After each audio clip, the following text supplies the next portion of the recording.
what's up, Blackish fam? I hope all is well in your corner of the world. Man, I've been really excited to get into this one. Aesop Rock. I don't know how many people have been hitting me up like, yo, you got to check out Aesop Rock.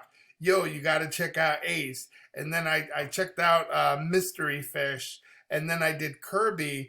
And all I can say is just wow. Mystery Fish has to be one of up there with one of the more difficult songs that I've ever broken down. And if you know anything about me and this channel, I'm always up for the challenge of breaking down lyrics. Our station is called Blackish University Modern Day Griots. You might be asking yourself, what's a griot, right? If you're new to the station, a griot is someone that would pass information down from one generation to the next.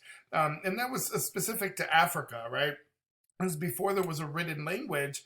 That's how information would pass down through music, through dance, through poetry. And we have to ask ourselves, who are the griots of today's generation, right? Where are our youth getting that information from? Is it YouTube? Is it Facebook? Is it Twitter? Is it is it TikTok? Because we don't teach this stuff in the school system. So one of the things I felt like I can do is there's a lot of information that's packed into some of these lyrics. You just have to choose the right artist. And I hate when I hear kids and they say, man, I don't like that conscious rap, right? I don't like Black Thought, or I don't like Nas because, man, they try to preach too much and they're trying to teach me something. I'm like, bro, don't hate it because you don't understand the lyrics, right? Just because it's not for you doesn't mean it's not good music. So I've heard a lot of people say that about Aesop. I don't really know enough about him to really judge him, and I'm only on this is the third song I've ever heard from this cat. I did see when I was researching Mystery Fish, I believe he's Native American.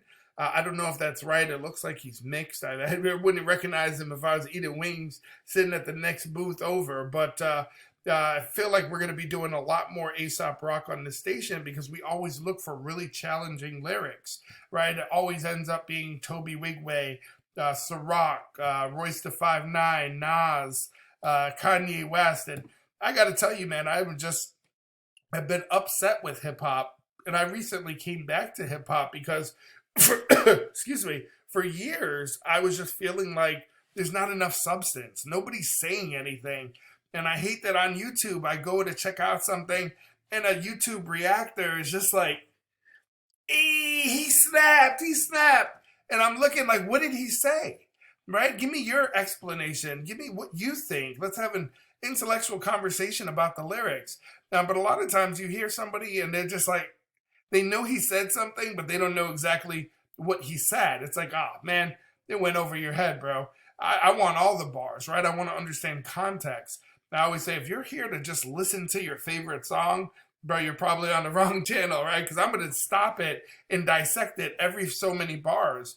And if somebody can actually take the time to write out lyrics like this and think about the message that they're putting out into the world, I think the least we can do is dedicate some time to really exploring what they're actually trying to say. And I'm probably dating myself. I'm not that old. I'm actually only 39 despite all the white hairs. But this is actually fun for me. I love trivia nights. If you ever got I've won many rounds at trivia nights. I'll tell you that. This is something I'm into, and this is why we're building the channel. We're already at almost 600 subscribers. I can't believe it. We've only been doing this for about, I think this will be the end of our second full month. And a lot of those have come over the last 30 days or so. So shout out to the UK. I know we've been getting a lot of people from the UK. Shout out to all these independent, free-thinking individuals that just love intellectual conversation and comments that are actually about songs, and nobody's an internet thug or a troll, at least not yet, right? Really excited to get into this. I've heard some really great things about this song. I actually heard recently that he put out another version of this song. Version, right? That's my weird accent. I don't speak another language, but for some reason I say certain words wrong. Like my buddy used to be like, hey, B, what are you going to drink? And I'd be like, man, I'm going to drink my beer. He's like, rah, right? I'm like, oh, man, treated, right? Let's get into this. It's Aesop Rock. This is Daylight. Really excited to get into this. I don't know what I'm in for, but I hear it's going to be good. So let's check it out. Yes, yo. I was not expecting that. That's like old school hip hop. Yes, yes,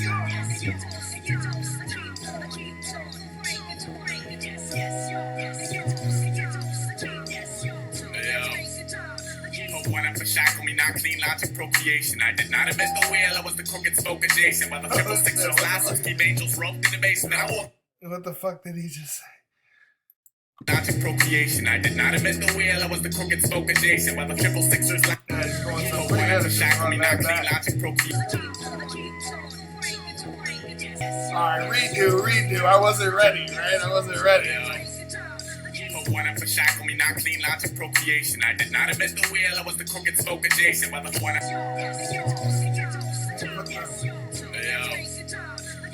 up for shackle me, not clean logic procreation. It's kind of throwing me off too that the lyrics, it's like they're coming up from the bottom, right? So what did he say? He said, put one up, shackle me, not clean logic, procreation. That does not make sense. So let's take another look at this. Okay. Now, if somebody's saying put one up, that can mean a variety of different things, right? Everybody says, put one up for the man of the hour, right? It's almost like hip, hip, hooray, right? But you also hear it in a more urban sense where it represents something, right? Where they say, put your hands up. Put your mouth, represent your clique, right? So there's another meaning to that. Put one up, though, normally means you're celebrating something or you're representing something. So he said, put one up, shackle me. Put one up, shackle me. That doesn't. Now, we could say, let's say we move that comma. And one thing I've learned just over the last few weeks with doing reaction videos, when I pull up a lyric video, man, so many times the lyrics are wrong. And it's hard when I'm trying to read something to get context. And then I have to listen to it a few times and the even a comma in the wrong place. So I try not to look at any of that, but it does help. But see, in this case, I would say remove that comma.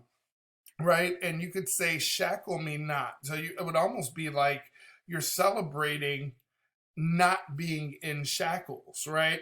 And that would make more sense. Last semester, I actually was taking some classes at Northern Illinois University. One, I like to stay on top of things. I'm just kind of a nerd in my own sense, but I had to finish up a few things. I had a couple Spanish classes, and they let me graduate a while back, but I actually didn't get my actual transcripts because I had a few classes that I had to finish. So my degree is political science with an emphasis in public law, but I had a few electives, right? I was like, you know what? I'm going to take a hip hop class. And I studied the origins of hip hop. And one thing that was really interesting, I won't go too far off topic, but we had to watch these movies. They're all on YouTube. There's one called Art of Rap, which is about the origins of hip hop, right? Africa Bambaataa, running electricity from telephone poles and DJing in the streets, the Great Blackout of '77. So I actually learned a lot of information that helps with the hip hop side of these breakdowns. But we watched, it was Art of Rap.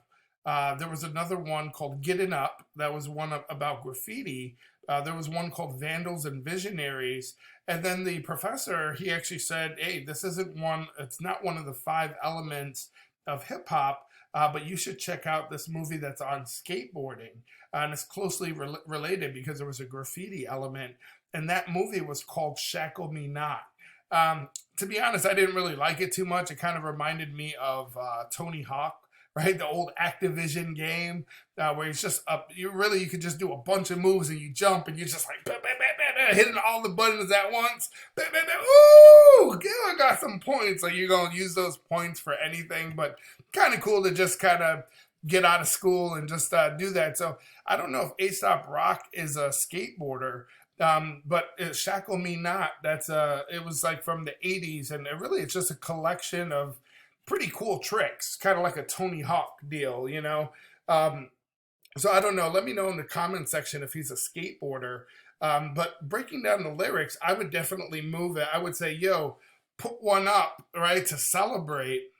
Shackle me not. I don't know if it's a skateboarding reference, but you can at least say, yo, let's celebrate for not being in shackles, right? And then that would make more sense for clean logic procreation, right? Now you have to say, I would ask myself, well, what's procreation, right? What is he talking about? What's a synonym? All right, get the old thesaurus out. With procreation, I would say reproducing, right? Reproducing, generating, breeding would be all words that you can use. But I think of like a literal meaning, like not clean logic procreation, or I see that comma's messing me up. Clean logic procreation. I would think of it, and I know this is an older video, right? This is before like the last the presidential election, where the alternative facts or fake news versus real news. But I would say clean logic procreation. That's like generating people that tell the truth, right? Intelligent people, spreading of real news, clean logic, right? Like a very logical, intellectual person, I think of. And procreation, you think of reproducing or generating or breeding. Those are the words that I would use. So I would say, yo, put one up, right? Let's celebrate not being in shackles and really the free, independent thinkers, or recreating those people, right?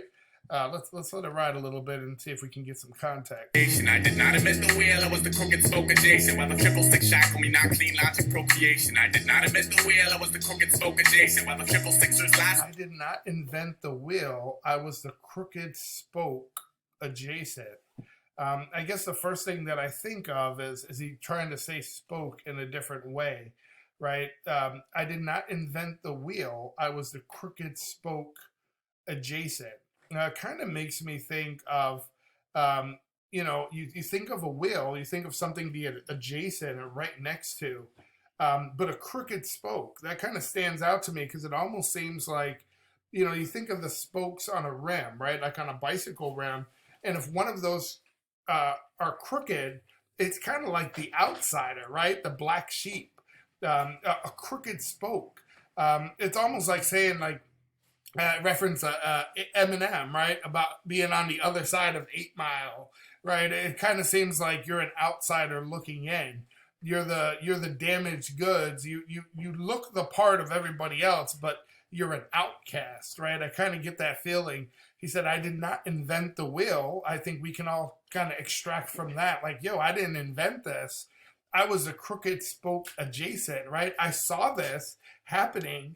I understand the world around me, but I'm looking at it through a glass, right? I'm looking at it. I wasn't part of the same thing that you're a part of. Like, yo, we might act the same, but there's levels to this, and we're on different teams, right? I'm a crooked spoke adjacent, right? I'm next door. We're in the same building on the same floor, but we got different visions, right? We got different. Steve Angels in procreation. I did not invent the wheel, I was the crooked spoke adjacent. While the triple sixers last, Steve Angels roped in the basement. I walked the block with a halo. What? I swear, this is one of the only artists that I got this feeling when I was doing Mystery Fish. It's almost like I used to own a commercial web design company years ago with some friends, and we used to use something called Lorem Ipsum. For those that are in the professional world or art world, it's just content filler, right? There's a lot of Latin gibberish. And at first glance, it looks like there's content in a website, but it's really just filler content. It doesn't mean anything. It's almost like the first time looking at this, like while the triple sixers lassos keep angels roped in the basement, I'm just like it means nothing at first. You almost have to play it back, and you have to look at it and almost like you don't know another language, right? If I look at Spanish, I understand enough words where I can extract and I can kind of understand what they're saying loosely by just picking up a few words that I understand and just kind of breaking it down, seeing the context of the words. And that's how I learn. That's how I do this, because I love to do it live. I try not to edit any videos. I just throw a quick footer, a header, and I get it up, right? So, why he says, while the triple sixers, right? You think about that, triple six, 666, automatically think evil, devil, Satan, right? That's at least where my mind goes. I can't think of another way. If you say triple sixers and lassos, right? I think of, right? Then, jam on it, right? That's what I think of when I think of lasso. But he said, what the triple sixers lassos keep angels roped in the basement. So it sounds like, these evil people, are holding these angels hostage, right? They've overpowered them, right? They've tied them up and they're in someone's basement. Why? I don't know. Let's try to hear it. Was the crooked spoke adjacent while the triple sixers lassos keep angels roped in the basement. I walk the block with a halo and a stick, poking your patience. Y'all catch a 30-second flash visual. Dirty cooperative net platoon, bloom head trip split ridiculous. That in the slicing of first individual. Not amid the wheel, I was the crooked spoke adjacent while the triple sixers lassos keep angels roped in the basement. I walk the block with a halo and a stick, poking your patience. See, that's really interesting the way that he put that, because if you think of obviously when you hear of the triple sixers, you think of evil, and then the angels roped in the basement we think of as good, right? The evil is overpowering the good. But then look at the next line. I walk the block with a halo. Okay, so that's good, right? You have a halo. You must be good. But he has a stick poking your patience. That's normally not what you think of when you think of somebody good, right? You might think of a devil poking people with a pitchfork, right? So I'm a little bit confused by this. It could be like an internal struggle, right? He could be talking about good versus evil, and that's actually exactly what he's talking about in the first line, right? The triple sixers lassos keep angels roped in the basement, but then he says, I walk the block with a halo and a stick poking your patience. So if he's walking the block with the halo, maybe he's saying that he's good, but he's a little bit mischievous, or he's kind of playing both roles, right? I walk the block with a halo, but I'm a stick poking at your patience. So that goes to show I'm seeing some good versus evil here. The song is called Daylight. Maybe this is a spin on something like that. Let's check it out some more. Sixers lassos keep angels roped in the basement. I walk the block with a halo and a stick, poking your patience. Y'all catch a 30-second flash visual. Dirty cooperative net platoon, bloom head trip split ridiculous. Y'all catch a 30. See that y'all catch a 30-second flash visual, right? If you think of from an advertising or marketing perspective, my mind goes to a 30-second commercial. And the one thing I've learned over the years is you never understand what's going on when you only see a clip, right? When you see somebody's Instagram highlight reel, when you see something on TikTok, when you see clickbait for an article, when you're going on Netflix and you see the preview and you're like, oh, that looks good. Trust me, you've already seen all of the highlights, the best parts of any movie, right? There's probably some foreign movie from Spain with whack voiceover. Like, what's up with Netflix, right? I swear, I'm just going through Netflix and Hulu, and it seems like everything is some overseas voiceover. It's like, what? What is this? It's just crazy what they did to the whole movie industry. But anyway, y'all catch a 30-second flash visual. To me, and we'll see with future lines, but to me, that means like, you don't understand what's going on, right? You'll catch a 30-second flash visual. Why? Is that all you're looking at? Is that all I'm showing you? But again, this could play on his good versus evil, and the angels roped in the basement, right? And walking the block with a halo, but poking people. So you could catch a 30-second flash visual. You might not know what side he's on, right? Let's let it ride. 30-second flash visual. Dirty cooperative net platoon. Bloom head trip split ridiculous. That in the slicing of first generation. Fuck up what trickle down any hero smack. Ridiculous fathom. Ridiculous. Fathom the splicing of first generation. The first generation of what, right? First generation to go to college. First generation of parents. or first generation, right? First generation, early people, early civilization. He said, fuck up or trickle down, anti-hero, smack, cracking. Almost makes you think of smack, crackle, pop, right? Um, Funny story. My sister she used to tell her daughters when she tried to explain what life is. She told her daughter that vaginas look like honey smacks. And now I can't eat the goddamn cereal without feeling like I'm eating vagina and shit. Just not cool. Just random fact. It made me think of it with that smack, crackle, pop, right? But this makes me think of fuck up or trickle down. Now, trickle down makes me think of trickle down economics. I don't know if any of you guys are really political or follow politics. We all understand what happened originally with trickle down economics. These are things that come up here and there, but I think I'm gonna have to hear more to understand where this is coming from. But first generation, and fuck up or trickle down, I think this is gonna come to play into this, right? It sounds like something he's trying to describe something to me, and I don't think that I'm quite getting it. But fuck up or trickle down, first generation. So whatever I'm looking at from this point forward, I'm going to try to tie it into who this is or what he's describing. We might have to get back to this. This is we're 40 seconds in, and I'm already struggling with this video. I gotta say, this is probably one of the more lyrically dense, one of the more complex, and I love it. I love stuff like this. This is like a word puzzle or a trivia night, or it's just it's like I'm playing a game with myself. Never thought I'd be playing with myself on this computer like this, right? But let's get back to it. I want to hear the other lines here. Ridiculous, that in the slicing of first generation. Fuck up what trickle down any hero smack. Crack it, pace me game, 0 hour completion, green slash. Duke of early, trickle down any hero bloom, head trip, split ridiculous. That in the slicing of first generation. Fuck up what trickle down any hero smack. Crack it, pace me game, 0 hour slash. Duke of early. I pace the game to hero. What did let's run that back.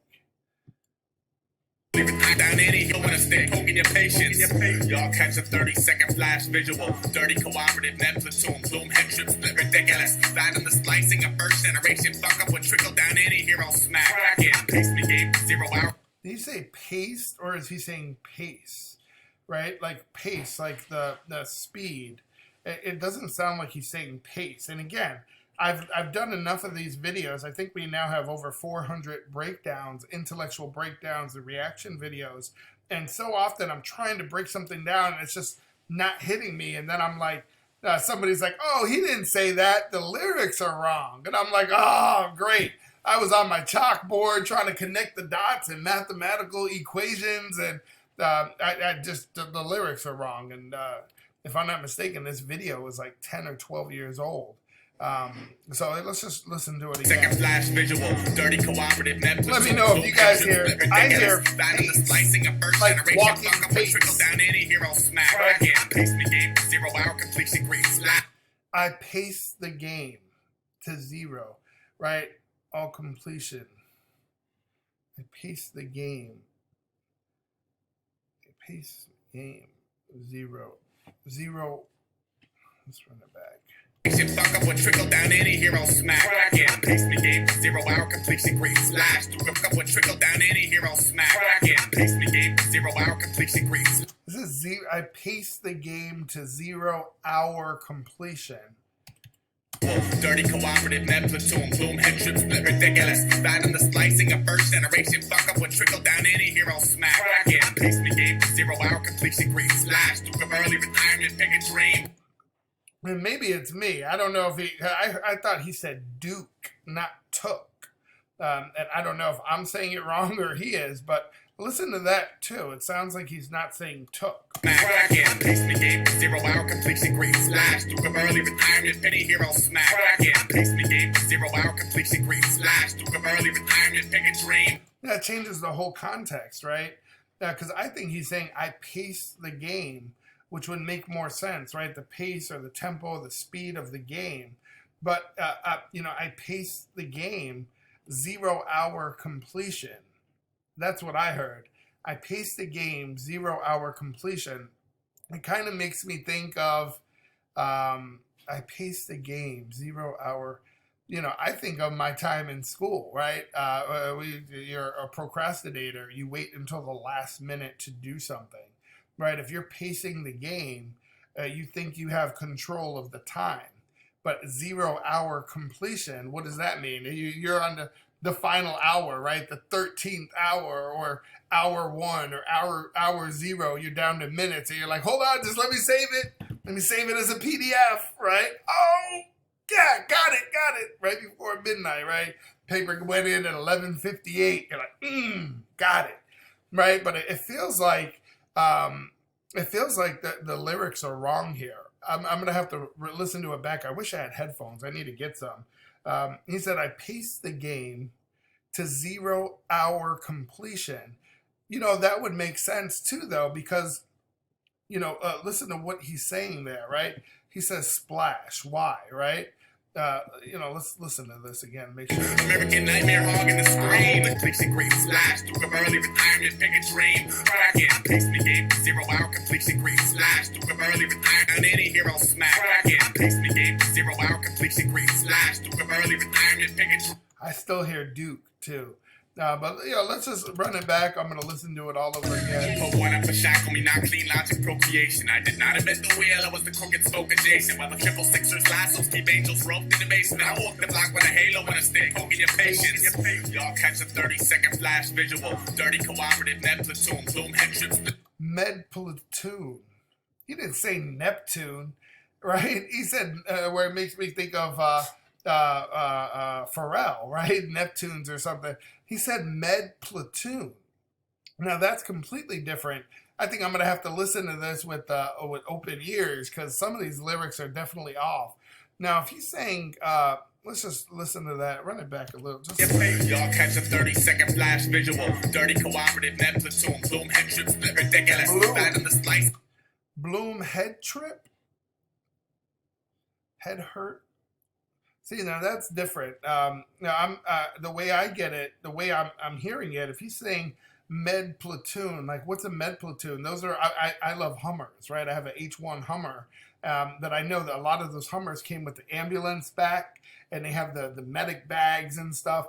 That's something from. It means like there's a military. It's a battle, right? So I don't, I'm gonna have to get back to that one, but that changes it for sure. Sing a first generation, fuck up what trickle down any hero smack. Cracking, pace me game, 0 hour completion, green slash. Greet and splash.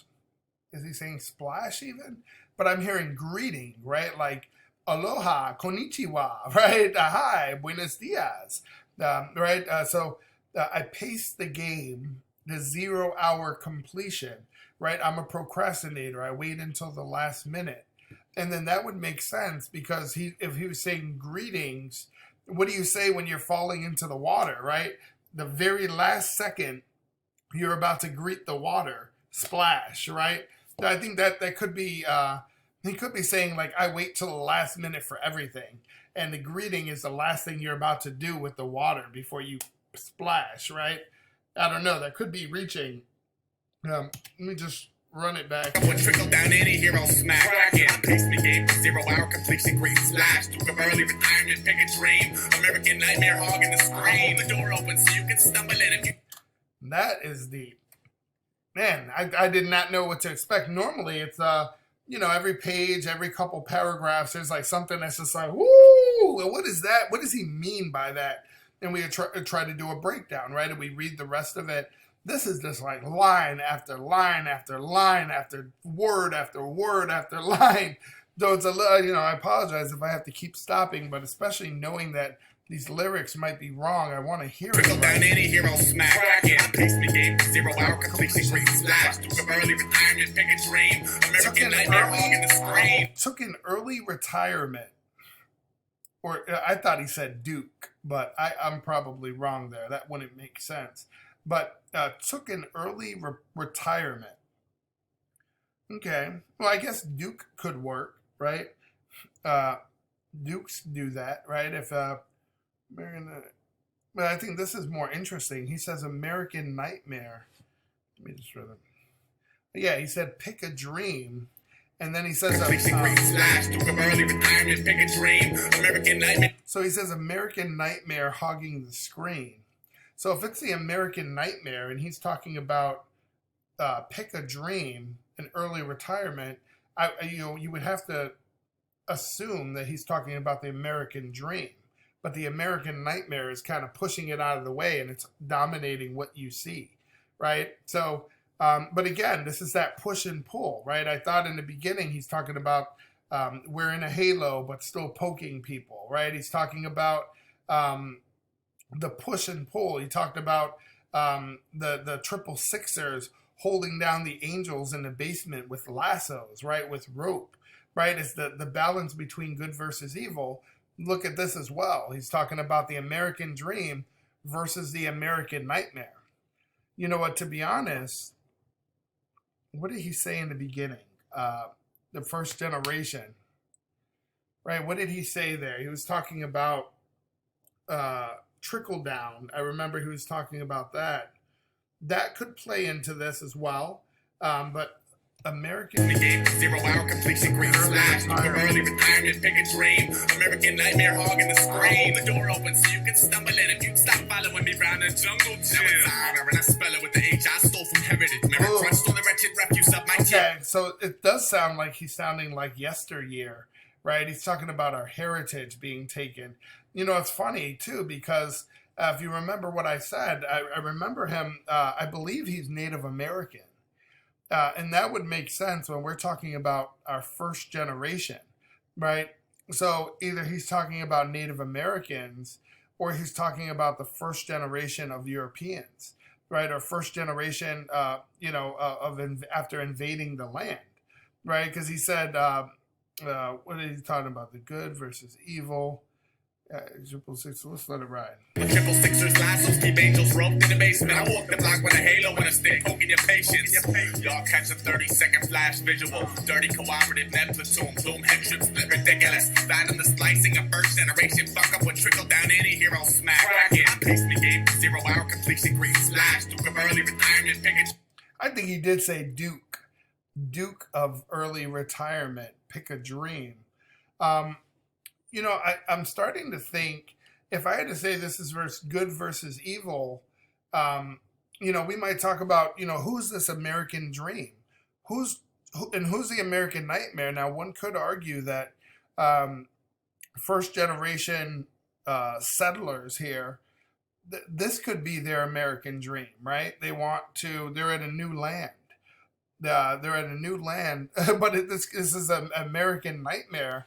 If you're looking at it from the eyes of a Native American person, right? This is a look at what's happening to Ukraine right now in Russia, right?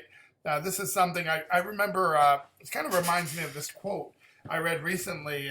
What is it? It said, "Until the lion learns how to write, all of the books will be from the perspective of the hunter," right? And it makes you think about what's going on in our country. Now, a while back, it was an argument about critical race theory, right? What's going to be taught in our public school systems? I got an answer. What about history, right? What about not excluding anything and we just lay it out there, the good, the bad, and the ugly, right? Because so many times in the Chicago public school system, that's where I'm from. I'm from Chicago, born and raised. They don't talk to you about history, not your history, right? Not if you're black, not if you're a person of color. Everything is from a European perspective. And again, you have to think, what would the textbooks be like if it was a Native American textbook, right? I just want to get a different perspective. Not to say that the European perspective is wrong, but, right, I just want another perspective, and I want to extract information and make judgments based on my ability to decipher what's going on, right? There's always three sides of an argument, right? Your side, their side, and the truth. There's somewhere that gray space in the middle. But back to this, we've been talking about that good versus evil. What if this is about Native Americans versus the settlers, right? That could be interesting because he's talking about this American nightmare hogging the screen. But listen to him. He's speaking from the perspective of someone that's already he's already experienced the American dream. Because look at what he says. He says, I'll hold the door open so you can stumble in, right? I kind of picture like bullshit coming at you from every way, and you're walking through the wind almost like you're walking through a tornado, right? And he's holding the door open like, over here, come on in, it's over here, there's an opening, right? But that means if he's able to hold the door open, that either means that he's controlling the American dream or he's already living the American dream and he's trying to show you the way, right? That's very interesting. Dream, American nightmare hogging the screen. The door open so you can stumble in if you stop following me round the jungle gym. You would see it's a very childish way to say, stop trying to be like me, stop trying to do what I do. You ever had that little badass snotty nosed kid and he's just, no, you're like, leave me alone, dude, leave me alone, right? It's just like, bro, you need to chill out. But he said, what did he say? He said, I'll let you in. The screen, the door open so you can stumble in if you stop following me round the jungle gym. See, I'm kind of reading it like there's conditions to him being let in. He's almost like, come in over here, the door is open, let me show you the way, right? And he's like, yo, but if I let you in, you got to stop following me around the jungle gym. There's conditions to this, right? He needs an answer right then, right now. That's just an interesting way to put it, because what's he really doing? Not from a childish perspective and a playful perspective, but why is he following him, right? Why is he imitating him? Is it something where he's already experienced success, right? He's already there living the American dream, and this person is now mimicking his behavior? Because it kind of sounds, I would ask, why is somebody following you around the jungle gym, right? And I spell it with the H I stole from heritage. Let if you stop following me round the jungle gym. And I spell it with the H I stole from heritage. Merrick Crunch stole the wretched refuse of my teaming residents. I promise. Spell it with the H I stole from heritage. Now it's an honor, and I spell it with the H I stole from heritage. What the hell is he talking about there, right? Let's run that back a sec. And I actually had another thought about when he was saying Duke of early retirement. Where was that? Mr. Wheeler was the crooked spoke adjacent while the triple sixers lassos keep angels roped in the basement. I walk the block with a halo and a stick, poking your patience. Y'all catch a 30-second flash visual. Dirty cooperative net platoon, bloom head trip split ridiculous. Fathom the slicing of first generation. Fuck up what trickle down any hero smack. Crack it. I pace the game. 0 hour completion green slash. Duke of early retirement dream. American nightmare hogging the right? Because, you can argue, you say Duke, right? What does Duke mean? It's not like, put up your Dukes, I'm going to give you a knuckle sandwich, Shuddy, right? No, he's not talking about that. He's talking about a Duke, right? Somebody noble. It's a rank. It's a title. But, he's talking about early retirement and the American dream. I guess that wouldn't quite be the American dream. But I was going to say, if you read more into it, if you're a Duke, you're technically almost there, right? What's your goal? If you're a noble, you're trying to be king, right? Or you're trying to make your way to the throne. So you could argue that, Duke of early retirement, pick a dream. Duke of early retirement, you could be saying, yo, he's so close to that end game, right? Early retirement to some, but to him, it could be the throne.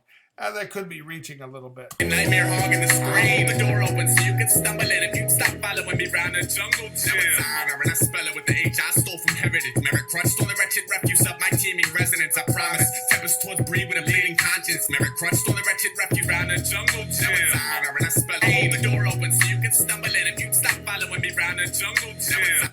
That's interesting too. Stop following me around the jungle gym. He could be saying, stop trying to copy me. The only way you can come in is if you do it on your own, being yourself, right? That means stop following me around. It's like kind of be your own person is what he's saying, right? And I spell it with the H I stole from heritage. Merrick Crunch stole the That's so deep, right? That H. Following me round the jungle gym. And I spell it with the H I stole from heritage. Merrick Crunch stole the wretched refuse of my teaming residents. See, now that just makes me think of Native Americans. And I don't know if I didn't do research when I was searching mystery fish in Kirby. It has a cute sound too. I don't know that I would have, if I didn't know he was part Native American, I don't know that I would be reaching to add Native Americans to this, right? But it makes me think of that when he says, now it's an honor. I spell it with the H I stole from heritage. We're talking about the first generation, right? It's making me think that we can relate it back to the colonization of the United States, right? The American dream for some, but the American nightmare for the people that were already here. I think that would definitely fit this. What I think is interesting too, and I want to run it back. Now, he doesn't say it's honor, and I spell it with the H we stole from heritage. He's not part of that group, right? It's not we, it's I. Which I don't know if he would necessarily go this far, but I also reach for, I don't know if you guys have ever heard of cultural appropriation. Being a Native American dude, being a white dude, or just simply not black in hip hop, you'll hear the term cultural appropriation thrown around. That could also be stealing someone's heritage, and I'm sure that's not the first time he's heard it, right? Think about white artists like Russ or Macklemore, Eminem, right? These people that they have to deal with constantly not being in the spotlight or not given the time of day simply because they're not black. A lot of people say they're stealing from the heritage, right? And for those that don't know, if you're breaking down Aesop Rock and you're on this channel, I'm assuming you know what cultural appropriation is, but it refers to the use of objects or elements of, you would say, a non-dominant culture in a way that doesn't respect their original meaning, right? So you're not giving credit to the source. You're contributing to these people being oppressed, right? You're taking things from their culture and you're exploiting it, if you would, right? But I don't know if he would necessarily go there on this song. But this song is already much deeper than I think anything that I've ever broken down, and we're 55 seconds in. And I can't even truly tell you what this song is about yet, right? This is just one of the more complex songs I think I've ever come across. And I spell it with the H I stole from heritage. Merit crunched on the wretched refuse of my teeming resident. See, I don't know if I'm hearing it wrong, but a lot of these words are not correct. Like I heard merit, right? Merit, crutch, stolen, refuge, refuse. But let's listen to that. Let me know if you got what you guys hear. And I spell it with the H I stole from heritage. Merit crunched on the wretched. Merit, right? With me round the jungle gym. And I spell it with the H I stole from heritage. Merit crunched on the wretched refuse of my teeming residents. Now that would make more sense because, again, we're talking about this good versus evil, right? This push versus pull, the American dream, the American nightmare. The guys with the 666 and the lassos holding down the angels, him walking with the halo, but also poking people, right? So it's like these opposites.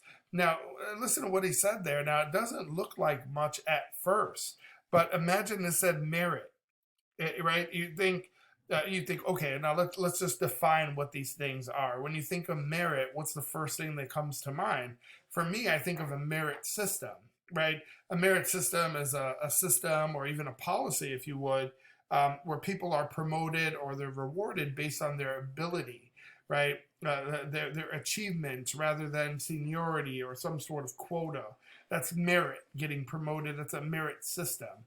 A crutch. Now, I don't think he's talking about a physical crutch, right? Like a medical crutch used for walking.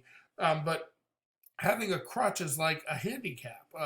But it could be a figure of speech as well. Right now, you think of something that's it's used as a way to compensate, if you would. So I think he could be using it like that. Now, wretched or wretched, depending on how you say it, like who is a wretched person, right? A wretch is someone who's they're just miserable. They're just down and out, sick and tired of being sick and tired, right? They're just down and out, and they're normally like very unlucky. They're the type of people that walk around with just the gray cloud is floating only over them, and their day is forever shitty, right? They're going, someone's worst upon them, and everyone they love, and everyone in their circle. It's just like the absolute worst. A teeming resonance. That's a little bit different. I kind of think of, I don't know if you guys ever did like a psychology class at the college level, but I remember just a Psych 101. You hear different things. But I remember reading into this book on consciousness, and it was called The Resonance Theory of Consciousness. It's about people basically how matter can have like subjective experiences. It's actually kind of interesting, a little bit nerdy, kind of, but it's actually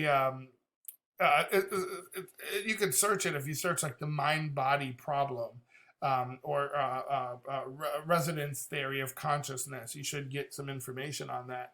But I don't think he's necessarily referring to that. When something resonates with you, or you hear of resonance, you normally think of something reverberating, right, or pulsating, or that's kind of what I get. So that would make more sense if we're talking about first generation settlers. We're talking about people that were already here and natives, and we're talking about the American dream for some and the American nightmare for others. That would play really good with this, because listen to what he's saying: merit, crutch, right? Stolen, wretched, refuge, refuse, right? Garbage. Think about it in that sense.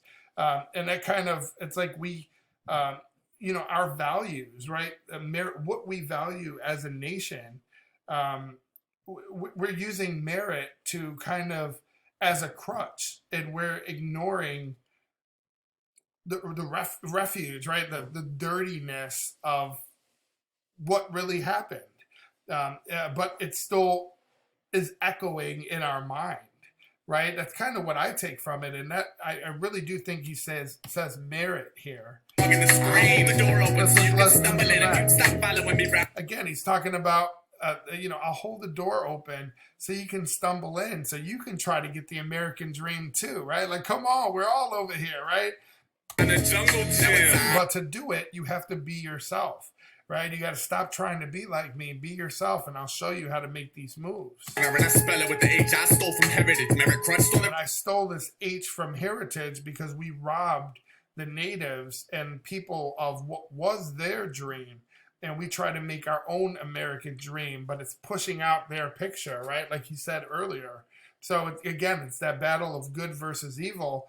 And from this perspective, we're evil, right? People that became Americans, not the Native Americans. But that would make sense when you tie this in, because what is he saying? That, right? Our merit, right? We use our values as a nation, and we're using these as a crutch. And we're trying to get away from the ugly, dirty, or garbage. We're trying to hide all the garbage. But again, it keeps coming back to bite us. That's deep. The wretched refuse of my teeming resonance. I promise temperance towards breed with a bleeding conscience. I promise temperance toward breed. Right? What is temperance? Temperance is like moderation, right? A thought or feeling, or I guess how do you? Let me just run it back. Crunched on the wretched refuse of my teeming resonance. I promise tempers towards breed with a bleeding conscience. In a creed accents responsive, but my sports towards the wattage. And I do not know what he's saying there. And the credence, relax, responsive with my sports, outsource the wattage. I feel like I could scroll up and down. I'm trying to read the context, but it's just the video. It's playing as it goes, so I can't keep scrolling. You're right. I wish it was just one continuous, like a Word document I could reference and jump to different points instead of just Oh, let me run it back. And I spell Let me run it back for 42 seconds again so I can listen to these last 3 seconds, right? it with the H I stole from heritage. Merit crunched on the wretched refuse of my teeming resonance. I promise. Tempest towards breed with a bleeding conscience. See the creed accent's responsive, but my sports divorce the wine and I'm sleeping now. Yeah, the settlers laugh. You won't be laughing when your covered wagons crash. You won't be laughing when the buses drag your brother's flags to rags. You won't be laughing when your front lawn spangled with epitaphs. Epitaphs. Isn't that like on a gravestone? Right? Isn't that like the writing that they do? With your lawn. And he said spangled. Spangled is like something decorative. So your lawn is spangled, is decorated with like gravestones. That's really interesting. Let me just, it almost sounds like a threat. And I'm sleeping now. Yeah, the settlers laugh. You won't be laughing when your covered wagons. Okay, so he's saying, and I'm sleeping now. We can interpret that so many different ways, right? But he said, wow. And the settlers laugh.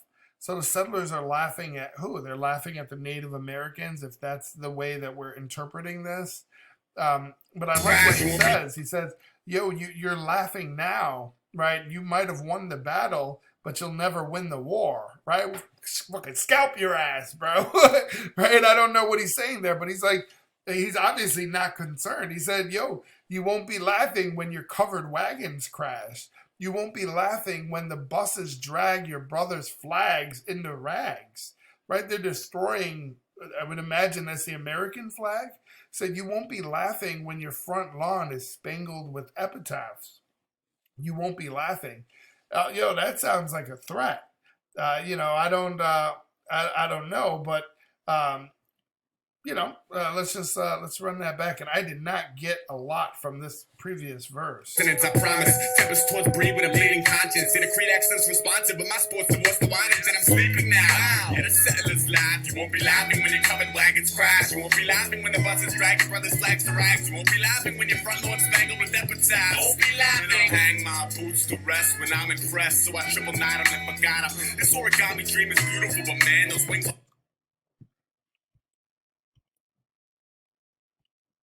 Laugh. You won't be laughing when your covered wagons crash. You won't be laughing when the buses drag your brother's flag. I was like, yeah, we're laughing about taking their heritage, right? And that kind of what I get from it. They're like making fun of natives, right? And he's like, okay, well, we laugh about, we're laughing about stealing your country, right? Don't take it lightly when the revolution happens, right? You won't laugh when the hands of power change. So I think Native Americans are like, all right, motherfucker, we see you over there cracking up. We gonna find out, right? Extra rags, you won't be laughing when your front lawn spangled with epitaphs. Won't be laughing. I'll hang my boots to rest when I'm impressed. So I triple knot them and forgot them. This origami dream is beautiful, but man, those wings will never. That is, I think we could just, I don't know if that needs deciphering. I hang my boots to rest when I'm impressed. Right, that's basically saying that when I'm done with my fight, I'll take my boots off. When I hang my boots to rest when I'm impressed. Yeah, but he said, I triple knot them and I forgot them. And so they don't sound like they're coming off anytime soon, right? There's a triple knot. That means, man, who's going to, you think about military or so, I don't know, for some reason I'm thinking about military. But yo, you don't just, if I triple knot my boots, these bad boys are staying on all day, right? All day. My feet are going to be hot. They're going to be sweaty. They're going to smell like stray shit when I take the boots off. But it's better than taking them on and off and going in people's houses. I ain't doing all that, bro. You want me to come over your house, my shoes are staying on, bro. Right? But I like what he's saying. He's like, yo, when I'm impressed, I'll take my boots off to rest. But I don't forgot they're on. They've been on so long that it's like nothing is impressing me, right? I'm impressed, so I triple knot them and forgot them. This origami dream is beautiful, but man, those wings will never leave the ground without a feather and a lottery ticket. Now settle down. Yeah, that is going to be much tougher to decipher, right? He's saying this origami dream, right? You might be asking yourself, especially if you're younger, what's origami? Origami is a way of folding and shaping paper so that it creates these like beautiful art just off simple paper, right? You can fold it in such a way that it's like a frog that you push down and it hops, or it's kind of like, it reminds me of what we used to do in grammar school with our lunch cards, because I got free lunch, and we used to do something like this.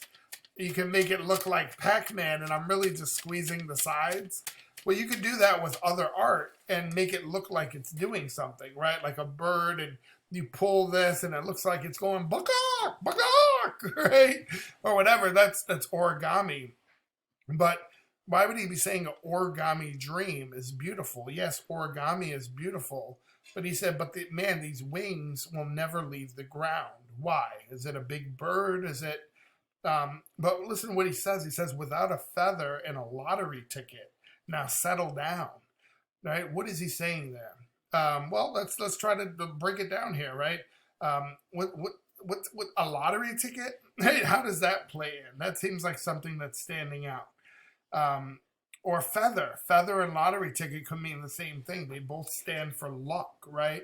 Almost like if you get shit on by a bird, and people are like, you got shit on, bro. You'd be like, man, that means I'm going to have good luck today.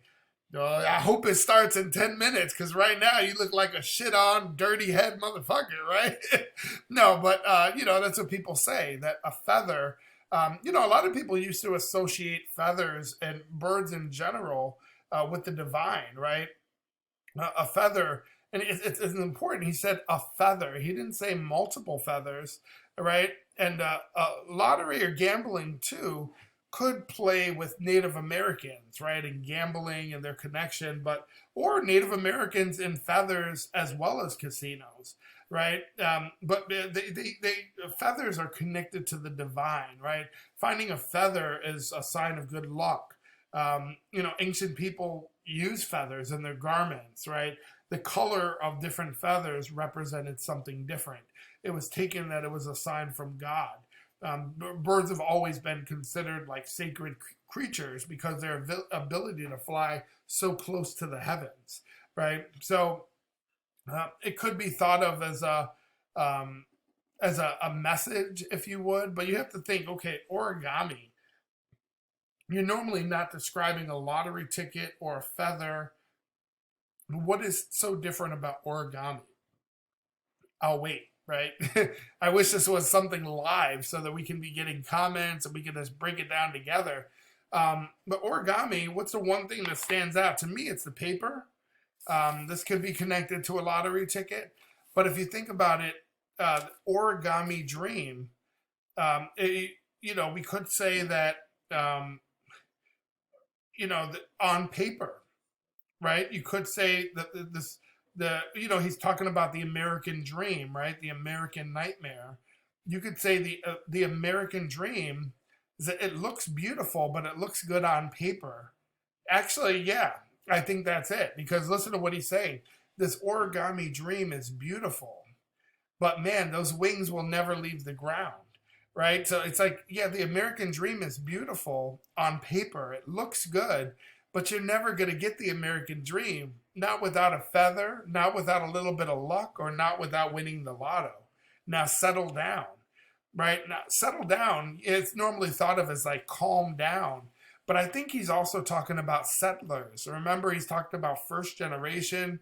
We talked about Native Americans. We're talking about good versus evil. We're talking about the trickle-down effect of our forefathers.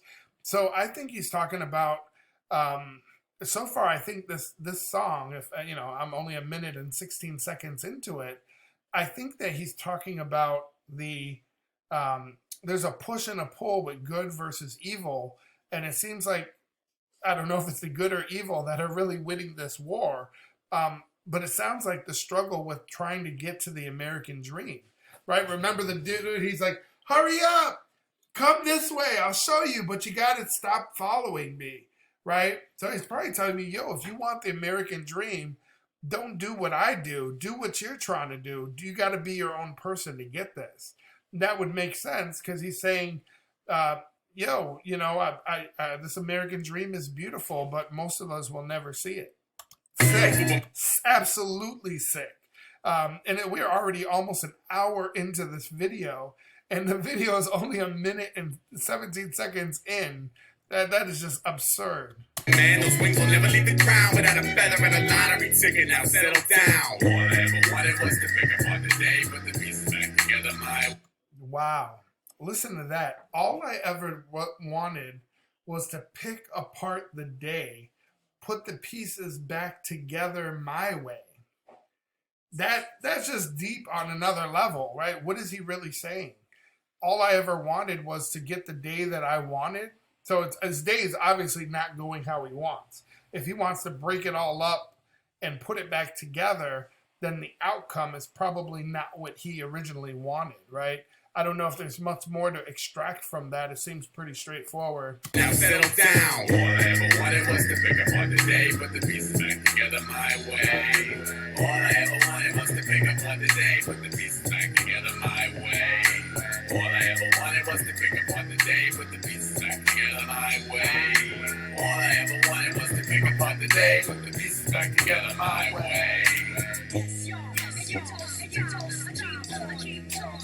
You would not expect to hear a little hip hop. I would love to see some people from the hood listening to this. They'd be like, "Ooh, he snapped." I just want to be like, "Oh, what? What did he say?" Just to hear them say it back.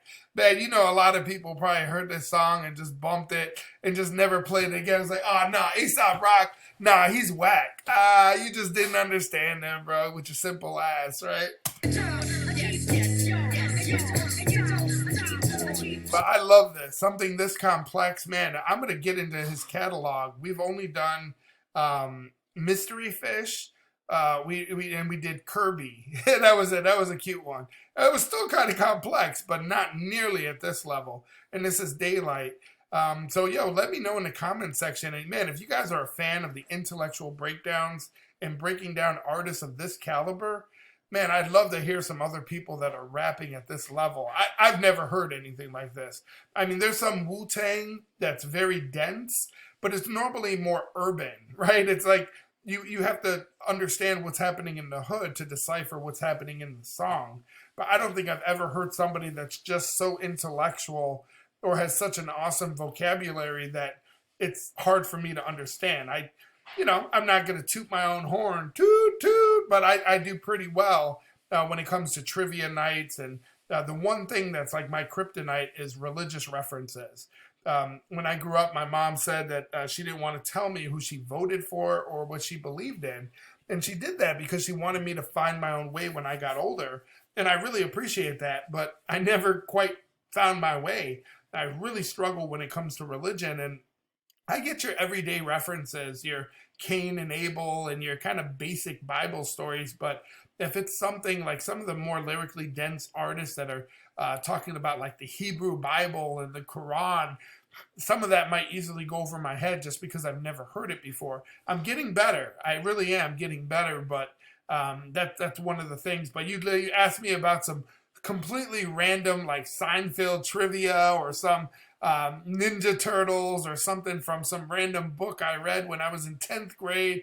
I can reference it, and it's just kind of scary, but I love doing stuff like this. So, man, if you got some artists that you think I'll love, man, send them over to me. Leave a comment, but show some love by subscribing to the channel as well. We just started at the start of the year. We're already at 600 subscribers, so really trying to grow our platform and have a community with, I don't want no internet thugs and no hip-hop heads on some, this isn't real rap, this isn't, man, that's garbage, man. I was doing a breakdown, and I said, Nas isn't one of my top, he's not in my top 2 or 3, and I think I might have made a mistake, and I said that he was top 10 or top 20.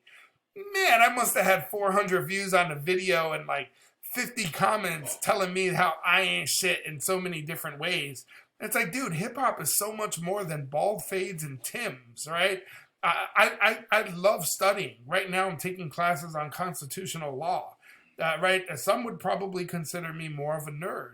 But, it could still be cool to read books and do cool stuff because, I guarantee I'm a little fun to hang out with, right? We have a little fun here. We got to stop with these stereotypes and this type of behavior. But anyway, let's get back to the music.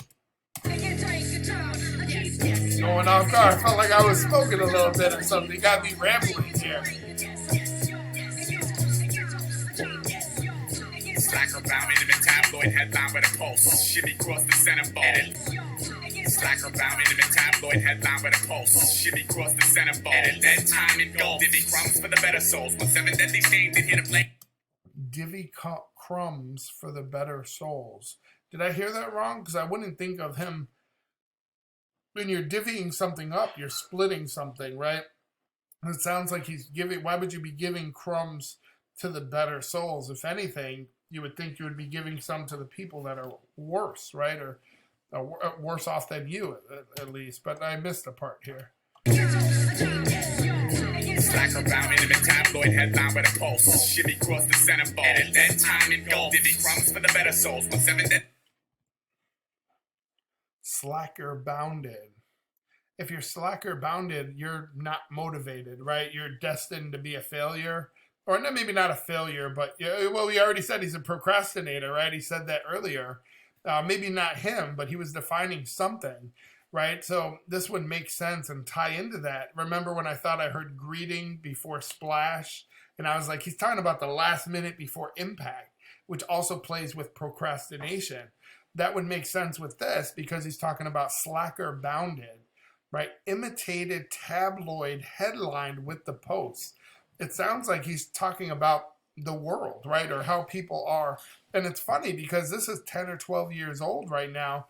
And this could have came out this year and it would have still been sick, right? But the references, it sounds like he's talking about how fake the world is or how effed up the world is, right?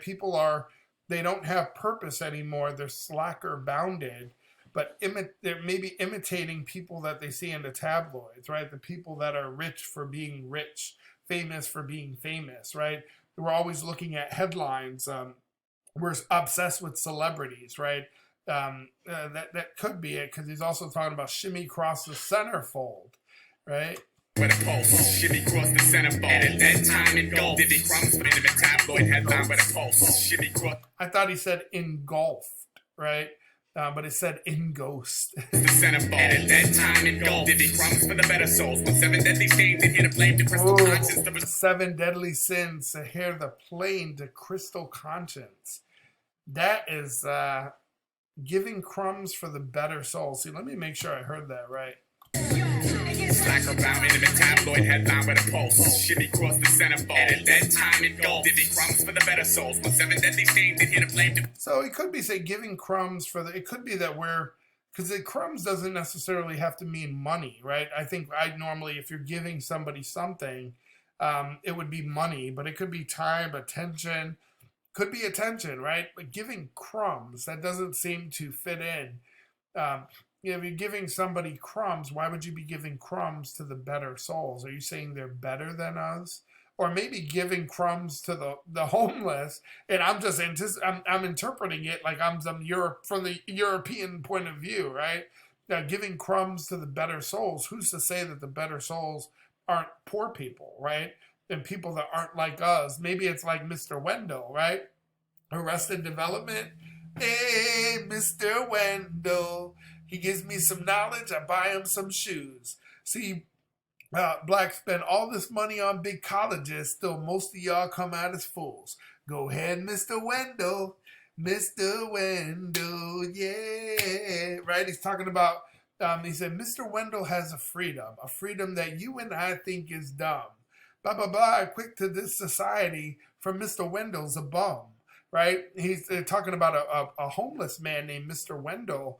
And I think in that context, the song would definitely say he has a better soul than most people that are out there in the world that are working. Because I tell you, I've been a part of the corporate world as well and had to serve on some diversity, equity, and inclusion teams, DEI teams. And I tell you, some CEOs and CIOs and COOs, man, they are thugs, right? They will eliminate your ass. They will make drastic decisions. They will literally fuck with people's lives, and they do it with the stroke of a pen, right? It's not some dude with his hat cocked to the left and his now and later gaiters on or his pants rolled up. It's not what you would think of, but I guarantee these people are thugs, and they probably hurt a lot more people than that dude standing on the corner. So now who's to argue who these better souls might be, right?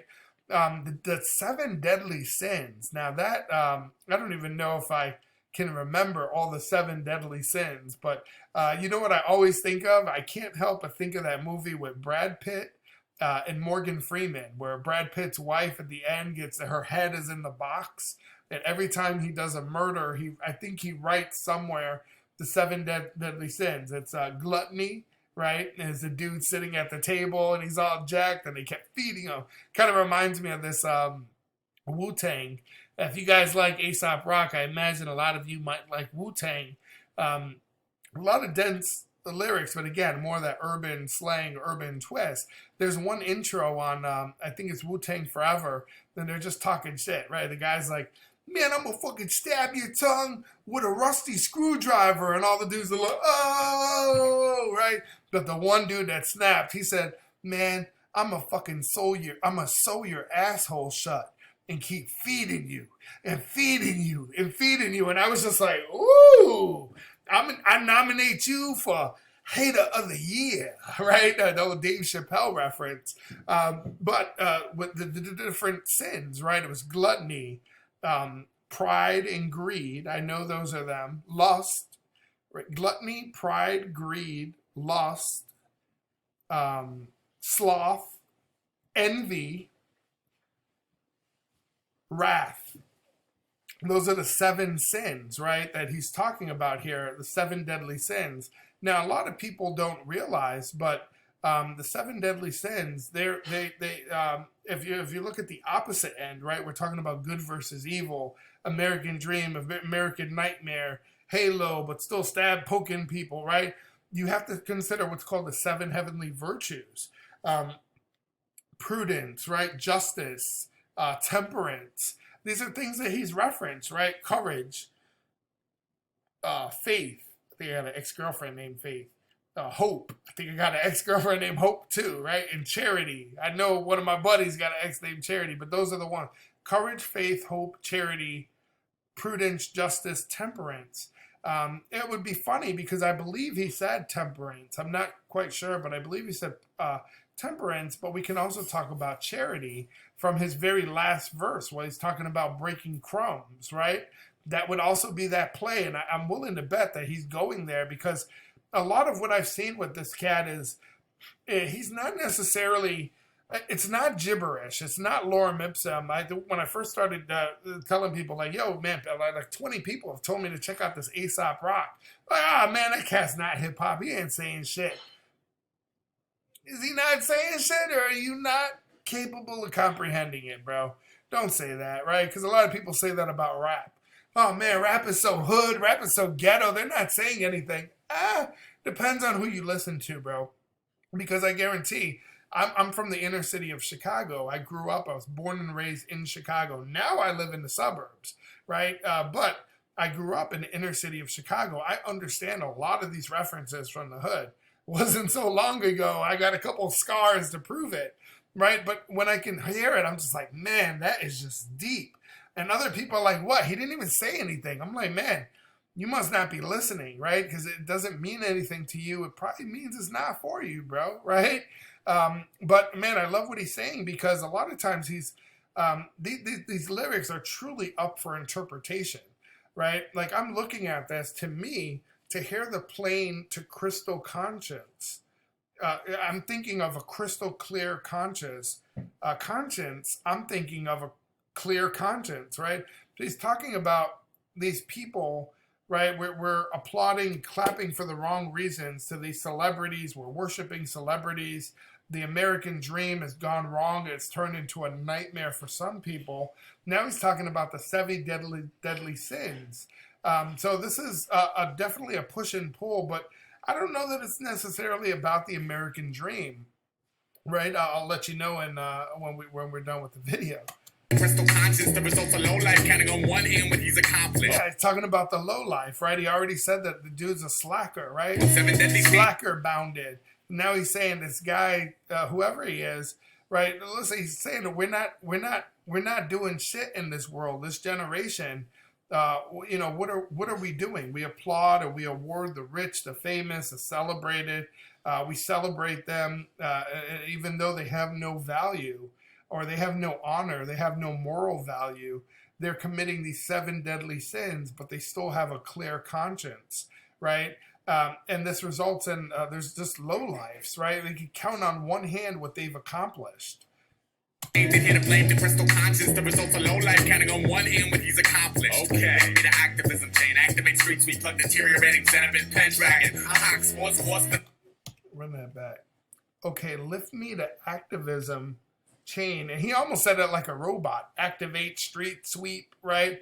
Now that's funny because you might think of it literally, right? Like, okay, if he's activating, he's talking about activism. He's okay, let's do something about this, right? The world is a fucked up place. We're worshiping these celebrities. Nobody's really doing shit or accomplishing shit. Let's become activists. Let's do something about this. Activate street sweep, right? Let's get involved and let's start cleaning this place up. But this is also where having that urban twist can also change the meaning too, because a street sweep is an assault rifle. If from an urban perspective, right? If you guys know Nelly from the 2000s to later 2000s, right? He's got songs like I'm going down, down, baby, Low Street in a Range Rover, street sweeper, baby, cocked, ready to let it go, shimmy, shimmy, Cocoa Puff, now, light it up and take a puff, pass it to me now. Yeah, I don't know much more than that song, but that's what a street sweeper is. It's something that can clear the streets, right? Let that thing go, right? I don't want to glorify that, but that's what a street sweeper is. But I would think this is more literal. He's talking about activism and then cleaning up the streets, like changing the way we're doing things. The activism chain. Activate street sweep. Plug deteriorating Zenobit Pendragon. Zenobit?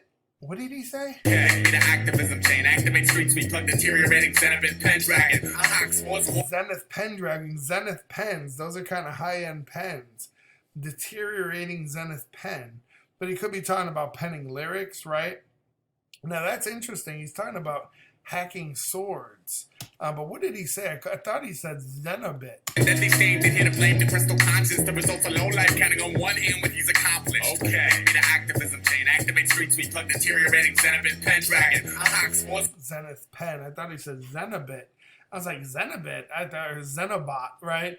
I was thinking about there's a frog, right? This African frog.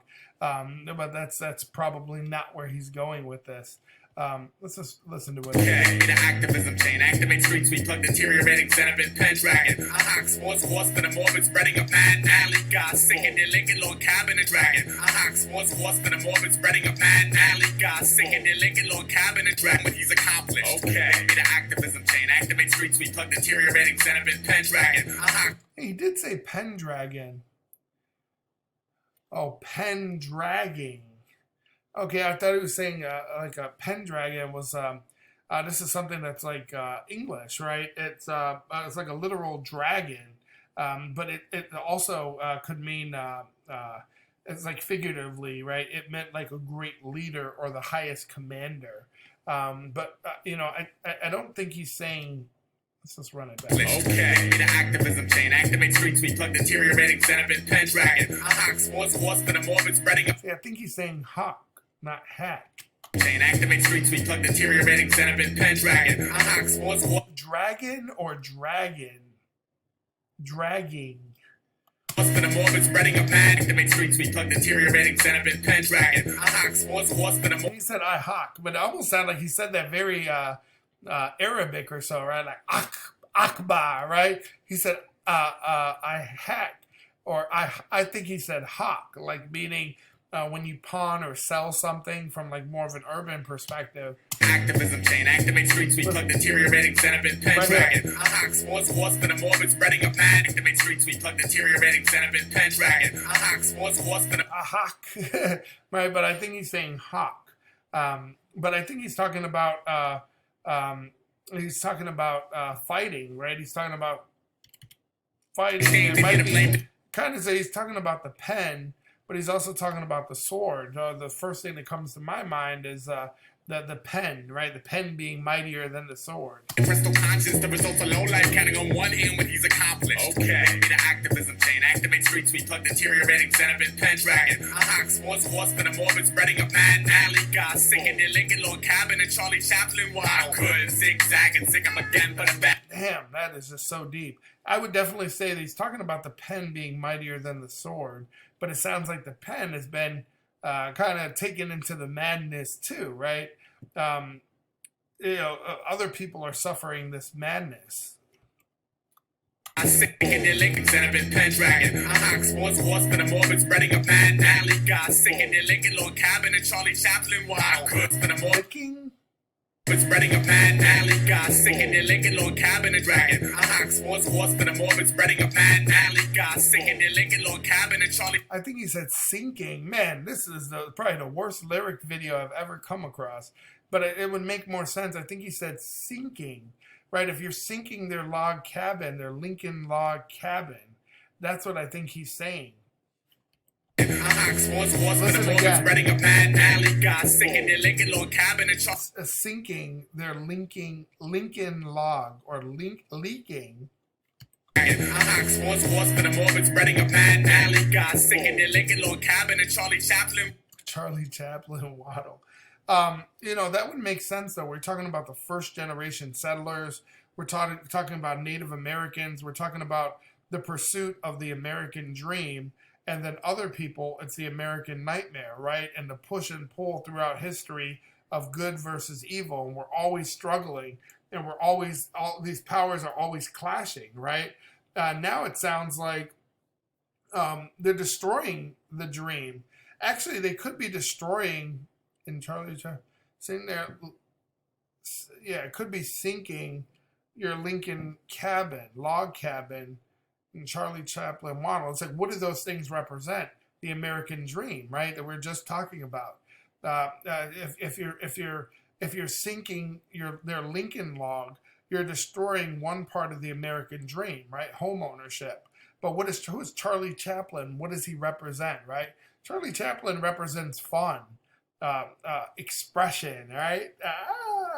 Right? He does all that, right? It's freedoms. So I think he's talking about losing our freedom, losing the American dream, which would also make sense because he said you can't get it unless you got a feather or a lottery ticket, right? Extreme luck or extreme wealth, new money, right? Wow, could zigzag, spreading a mad alley, God, sick in their Lincoln Lord Cabin and Charlie Chaplin. Wow, could zigzag and zig. And then a funny thing, I don't know if you guys know a lot about Charlie Chaplin. I'm a little bit older. I was born in 1982, so I'm 39 years old. But Charlie Chaplin, he's actually playing a character. That character is called Little Tramp. I don't know if you guys know what a tramp is, right? But there's a contrast too, which is funny because we're constantly talking about throughout the song, it's been the push and pull with good versus evil, right? The American dream, the American nightmare, the halo, but poking someone with a stick. Right? Or we hear somebody sinking their log cabin, and then the Charlie Chaplin, maybe their freedom of expression, right? But when you think of Charlie Chaplin, everything he does is a contradiction, right? He wears baggy shoes, big shoes, big clown shoes, baggy pants. He has a little stupid hat, kind of like I do, right? But everything's a contradiction. If the pants are baggy, then the coat is tight. The hat is small and his shoes are large, right? And then he's got that kind of Hitler mustache that looks like he's holding up a toothbrush and he brought to brush his teeth, but he ain't got no brush, right? It's just a little furry part. He's got the Hitler stash. But again, you could say that what he's referring to is, again, a contradiction. It seems like he's playing off that, and it's wordplay without him ever saying the word, which is just, right? He's making you find it yourself. And to be honest, I don't know if I got it right, right? I know I'm on the right path. I feel like I'm on the right path with this. There's only so many ways you can interpret this, but man, just changing out one or two words can just flip the whole thing around, right? Let's run it back. Again, what with is a that? bash gleam sparkling in my brick wall windows. Another thick installment of One Night in Gotham. Without the wretched stint, we have a problem. Chance to the best in Batch City got installment of One Night in Gotham. Without the galley god, singing the Lincoln Lord Cabin and Charlie Chaplin. While I could zigzag and zig 'em again, but a bash gleam sparkling in my brick wall windows. Another thick installment of One Night in Zag and zig 'em again, but a bash. See, that's interesting. He said zigzag and zig 'em again. Now, most people are probably thinking, what the hell is he talking about, right? What's a zigzag? A zigzag is like a line, right? You're doing a sharp turn when you're writing something, or it's a series of turns. And normally, like, man, you go zip and you zag and zip. Done. Easy peasy, right? It's like somebody saying, go down till you see a blue door, and then you're going to make a left. And when you see the cow that meows, that's when you know when to stop. Right? It's like, what the hell did you just say? But actually, now hear me out. A lot of people probably won't get this reference, but again, there's an urban side to the work that we do, these intellectual breakdowns. They're normally not with artists like Aesop Rock. One, I've never heard an artist like Aesop Rock.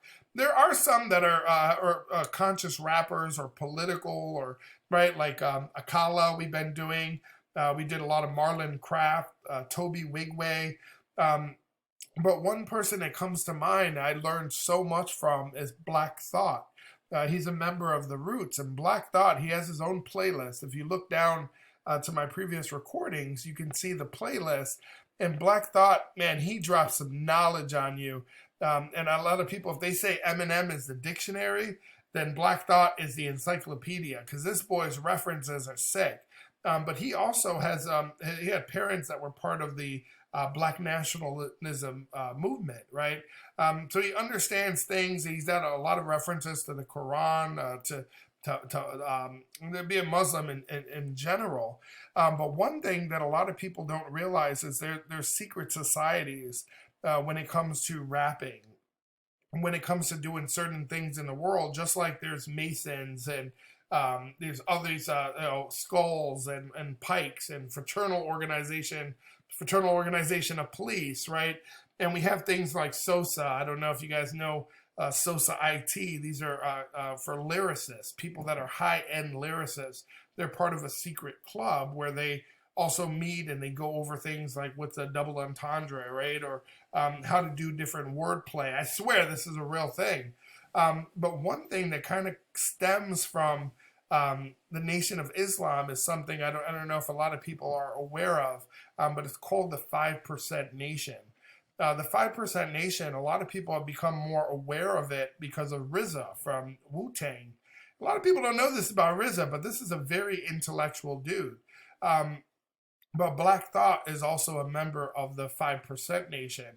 And now the 5% Nation, I'll tell you a little bit about what it is and what it stands for. But basically, the name 5%, or it was called the Nation of Gods and Earths. This is a huge organization, right?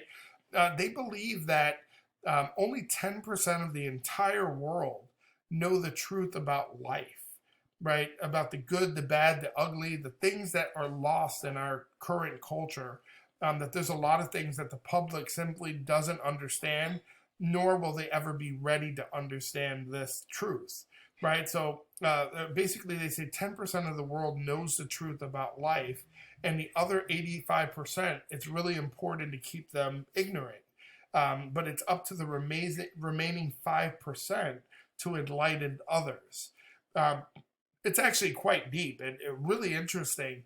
But they have something called the Supreme Alphabet, and it's not something that has meaning like our alphabet, right? That we use.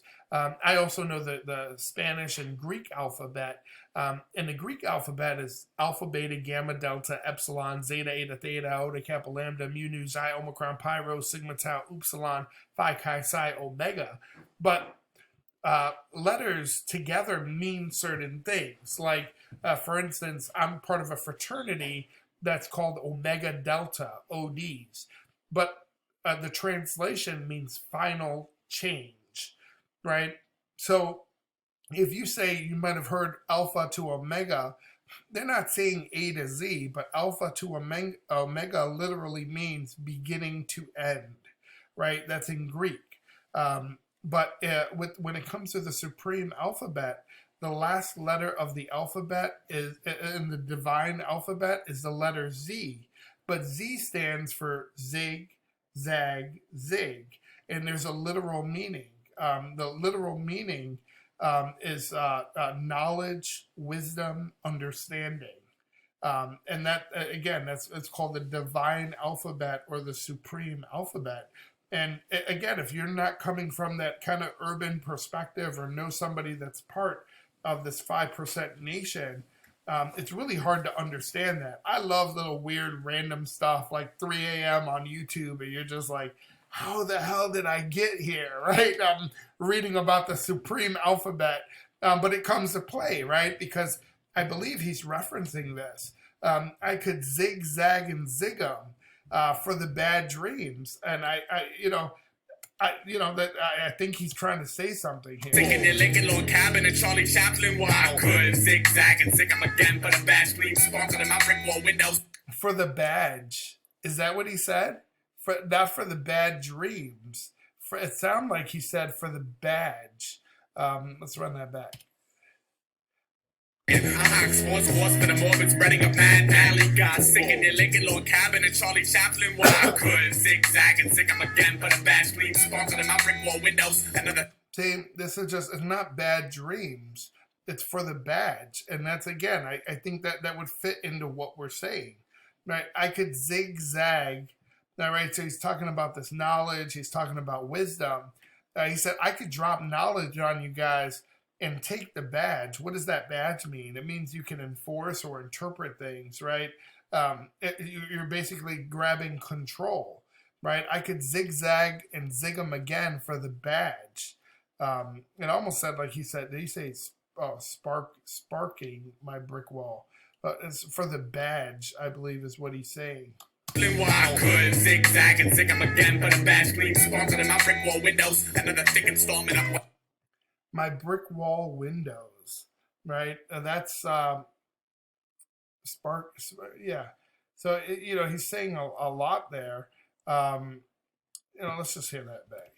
The morbid spreading a mad alley. God sinking your Lincoln Lord cabin and Charlie Chaplin. Well, I could zigzag and zig 'em again, but a badge gleam sparkle in my brick wall windows. For the badge dreams. I think he's basically saying, if I heard that correctly, I can drop knowledge, wisdom, and understanding and automatically have the power to rule and change everything, right? I can have the badge, but he's not doing that. Sparking my brick wall. It could say that, sparking, bringing something back to life, bring the spark back to life. If you're only seeing a brick wall, that means it's dark, right? We've lost our way. You're not letting any light in. There's a thick storm outside, right? But he's saying, I think he's talking about, and that could play with daylight, right? He's saying there's a brick wall here. So there's no life, right? And it would go again with him talking about the way society is. To be honest, it doesn't sound like, I almost thought he was crushing the American dream and how out of touch it is, but it sounds like it's not just a dream. It's actually people he doesn't like, right? He's talking about people that are, right, they're living behind a brick wall. Why? Because they're online and following tabloids and following celebrities and, they're committing these 7 sins. And they don't know the zigzag and zigum, right? They don't have any knowledge, any wisdom, any understanding of the world around them, and they've lost their way, right? They're lost. They're in the dark. There's a brick wall. Yo, that is just sick. Another thick installment of One Night in Gotham. Without the wretched then we have a problem. Yeah, I like what he's saying there, right? He said Gotham. What do you think of when you hear Gotham, right? You think of a lawless city, right? That's Batman. But he's kind of saying like, he's kind of saying, can we do this? Can we make change? Can we change the way we are? can we go one night in Gotham without saying, Houston, we have a problem, right? To the festive batches, fitting installment of one night in Gotham without the wretched. Instant, we have a problem. Tax to the festive batches, fitting goblins. Split City goblins, is that a way of saying the bad people? in Gotham without the wretched. Instant, we have a problem. Tax to the festive batches, fitting goblins. But they're festive. Why does it say infested? Man, these lyrics are so jacked. I think he said they're a festive batch. So I'm thinking of people dancing in the streets, right? It's lawless. Yeah, that's what I'm thinking. If they're festive, but they're goblins, right? So they're up to no good, or they're bad people, I would imagine. Installment of one night in Gotham without the wretched. Instant, we have a problem. Tax to the festive batches, fitting goblins. Split holiday freak on a box cut, cinema high road, bellow head rips. Is he talking about whores? Watch red bricks turn goblins. Split holiday freak on a box cut, cinema high road, bellow head. Tax to the festive batches, fitting goblins. One night in Gotham without the wretched. Instant, we have a problem. Tax to the festive batches, fitting goblins. Split holiday freak on a box. He said holiday. The wretched. Instant, we have a problem. Tax to the festive batches, fitting goblins. Split holiday freak on a box cut, cinema high road, bellow head. See, that's what I'm thinking he's saying. I think he said holiday freaks, which would, there could be a play with Holiday Inn and freaks and like whores, right? If I'm hearing that, but he's talking about this festive city, right? They're in Gotham. They're trying to get through the day, but there's a festive bunch of goblins, right? Tax to the festive batches, fitting goblins. Split holiday freak on a box cut, cinema high road, bellow head rips. Watch red bricks turn yellow. Oh, I think we could trace that back, that watch red bricks turn yellow. But I think he's talking about their prostitution, right? I think Holiday Freaks is talking about prostitutes. Think about Holiday Inn and freaks. It seems like he's also just still cutting into people, but also talking about the American dream, right? Always doing better, always doing more, going to try to get to your level of whatever that is, right? But it almost like the box cut cinema, high road bellow, right? It sounds like it could be a prostitute who's in these streets, but she's actually trying to be she's trying to do better, right? Maybe a box cut cinema, high road bellow, right? Is she trying to be a porn star? Is she sending a little demo tape, a little casting couch tape in, a little bang bus action, right? Let's run that back. Gotham without the wretched. Instant, we have a problem. Tax to the festive batches, fitting goblins. Split holiday freak on a box cut, cinema high road, bellow head rips. Watch red bricks turn yellow. Watch red bricks turn yellow. Now, what is he saying there? Right? If you're watching red bricks turn yellow, I immediately think of the Yellow Brick Road, right? Let's run that back. One night in Gotham without the wretched. Instant, we have a problem. Tax to the festive batches, fitting goblins. Split holiday freak on a box cut, cinema high road, bellow head rips. Watch red bricks turn yellow. So you could be going through change, right? We talked about people changing. We talked about these people not doing good, right? Not incentivized. But we also talk about these people that are in the streets of the city, and we just want to, for one night, say, Houston, we don't have a problem, right? So it sounds like the streets, maybe they were paved in blood, right? There's so much violence and crime that there's red bricks, right? They're paved in blood, but now it's becoming a road where you know where you're going, right? You're on the path to the American dream, right? You're following the yellow brick road. I think that's the low-hanging fruit. That could be the interpretation, but I also remember he just talked about being in this room and the window is bricked up, right? So if you're watching red bricks turn yellow, it could be him breaking down that brick and getting out of isolation, right? And actually communicating with the world. And it said, watch red bricks turn yellow.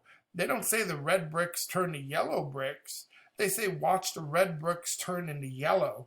That could be him busting out and doing better. Like it sounds like the prostitute or the whore is doing better and trying to get into Pornhub legit. She's got a premium account or OnlyFans or whatever she does.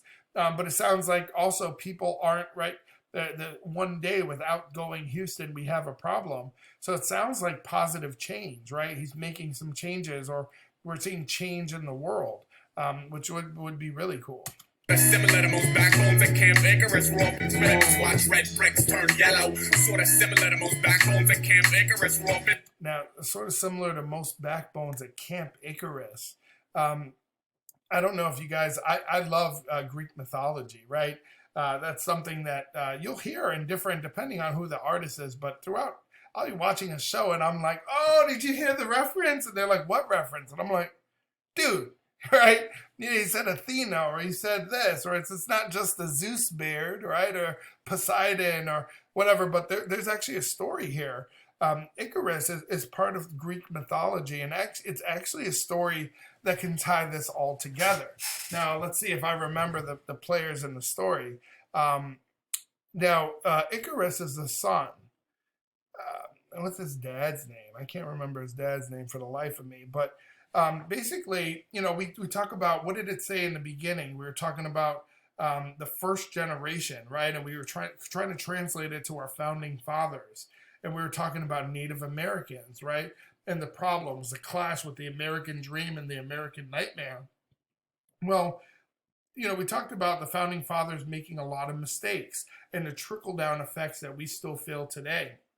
Well, the story, I believe it's called The Fall of Icarus, or the tragic fall of Icarus, right? And basically, it's also about his father. It's a father-son duo, and he actually gets married in it. But basically, it begins with his father, right? In fact, the son was the only one that suffered for what the dad did. The dad was this artist, right? Again, I forget his name, but he worked in Athens, and he worked with somebody that was actually named Talus. I do remember that. Now, Talus was skilled as much as the dad was skilled, but they had some sort of disagreement, and when they were arguing, there was this moment of rage, this moment of jealousy. The dad, this is Icarus's dad, pushed Talus off a rock, right? But he didn't kill him, because the goddess Athena, she actually turned the apprentice into a bird, also referencing the feather, right? Remember the feather with the lottery? But anyway, Athena turns dude into a bird, and she saves him, and then she charges the dad with murder, and he's forced to run into hiding, and he goes to this island called Crete, right? It's kind of like Tupac's godmom, right? It was Asada Shakur, right? She murdered police officers or state troopers, but what did she have to do? She was a member of the Black Panther Party. She went to Cuba. Now she's still there. She's, I believe, the only female on the FBI's most wanted list. To this day, there's $1 million bounty on her head, and they believe she's in Cuba. Of course, there's no extradition. But anyway, this dad, he goes to this island called Crete, and Crete was known for the Minotaur, right? The Minotaur was this, imagine a beast, if you're not into Greek mythology, that these beasts that were on this island. So anyway, the dad starts his new life, right? He's working for the king, I believe it's King Minos, and he's just doing a great job. He actually marries a slave, and he gave birth to a son. That's Icarus, right? And then King Minos, when he's working, the dad is working for him, basically, he asked him to come up with a space. Remember, the dad's this really smart guy. He wants to come up with a space that can contain the Minotaur. But instead of coming up with a prison cell, again, the dad's a really smart dude. He comes up with this really complex labyrinth. For those that don't know a labyrinth, if you're, younger or whatnot, it's pretty much just consider a maze, or go on Netflix and watch The Labyrinth. Awesome movie. Don't worry about the graphics. It's before a lot of CGI and a lot of the effects that we have nowadays that just weren't available at that time. So there's beast, right? It is like some weird looking Muppet beast, right? But basically, so the dad comes up with this labyrinth to hide the monster. And, we can look at this in a variety of different ways. You can argue that Aesop Rock's music is kind of like a labyrinth, where we don't necessarily know how to get out. And I have a feeling this is my third song. I guarantee you I'm getting into this catalog, right? I'm really impressed with the level of complexity that this has. So I'm really looking forward into getting some of his new music. Let me know in the comment section which ones you think I should check out. But anyway, this could be a metaphor for living in our complex world, right? It's a prison for our mind. Basically, there's things that are disguised, or we can think of, in the story, King Minos, he doesn't want the people in the town to know that there's a Minotaur. So, and he's kind of like what we were talking about earlier, right? Merritt Crutch, remember talking about the dirty history of America, sweeping it under the rug, not teaching what we really need to teach in schools, but kind of beating around the bush and talking about, hey, Native Americans and Pilgrims and the Mayflower and the Nina, the Pinta, the Santa Maria. This is Christopher Columbus and Amerigo Vespucci, right? And you're learning about all these things. It's like, when are we going to talk about rape and murder, right? When are we going to talk about genocide? When are we going to talk about all these things that are part of what makes the U.S. the U.S.? So you can think of it kind of as a moral of this story, where the king decides that he doesn't want people to know about the Minotaur. And it's actually funny what he does, because he created this labyrinth with such perfect construction that those that entered it were never able to leave. Kind of like these lyrics, right? You just don't know where you're going with them. But an important part of the story is the king actually decided he doesn't want anyone to know that there's a monster. And now that he has the labyrinth, he's going to lock up the entire family so that it'll never be revealed. Well, long story short, with the dad, who, again, he's this creative mind, he's like, I got a way that we can leave this island. We have to be able to fly. And again, he's relating it back to feathers, which we discussed earlier. So what he does is he takes a bunch of wax and he starts putting together these feathers. And I don't know what happened to the wife, the slave that he married, Icarus's mom, because they don't mention her at all. But dude only has enough feathers to obviously get two of them out of there. And he's like, yo, it's me and my boy, right? You on your own, woman. You were a slave before anyway, right? He did something bogus. So the boy and the dad go, right? They got these feathers. He ditched the wife. And the dad says one thing. He says, don't fly too close to the sun, right? And what does Icarus do? Icarus flies too close to the sun. He's a disobedient child, right? And basically the wax melted and his wings fell apart and he fell into the sea. So the moral of the story is that, you always try to get instant satisfaction, right? You want things that are immediate, but there needs to be a balance, right? There needs to be self-control, and it's guided by knowledge and balance. So the flight of Icarus, it might be seen under the light of balance, equilibrium, moderation, but it's a compromise, right? It's also the risk of flying too high and melting the wax, or flying too low and getting your wings wet with the water. And either way, you're going to crash, right? So I think the moral of the story is you got to maintain a balance in everything that you do. And again, we look at these lyrics here and we're talking about the balance. We're talking about the push, the pull, American dream versus American nightmare. We're talking about the halo, but still poking people, right? So, just kind of like me in this video right here. Half of my face is light, half of it is dark, right? We're finding that unique balance, and that's actually the moral of the story. That is not by coincidence, and that's exactly who Icarus is.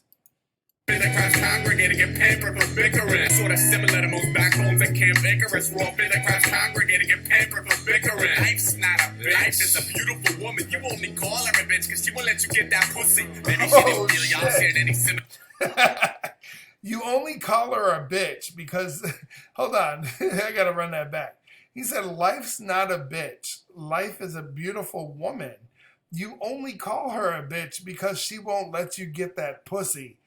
God damn, I was not expecting that shit. I don't even know if this dude is swore, right? I don't think he's another maybe bitch, right? But he's talking about pussy and shit like, ooh, shit, god damn.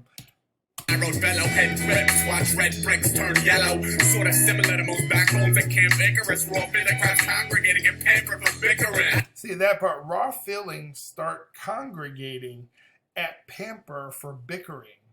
Now, what is he saying? It's kind of like our feelings bring us together, right? We complain like babies that life is hard, life is whatever, right? Life is beautiful, but you only think it's hard. And then we can connect this with the line below about the beautiful woman. Look what he said. Maybe she didn't feel y'all shared any. Let me just let it ride. Life's not a bitch. Life is a beautiful woman. You only call her a bitch because she won't let you get that pussy. Maybe she didn't feel y'all shared any similar interests. Or maybe you're just an asshole who couldn't sweet talk the princess. Kiss the speaker. Dude, treated somebody's life there.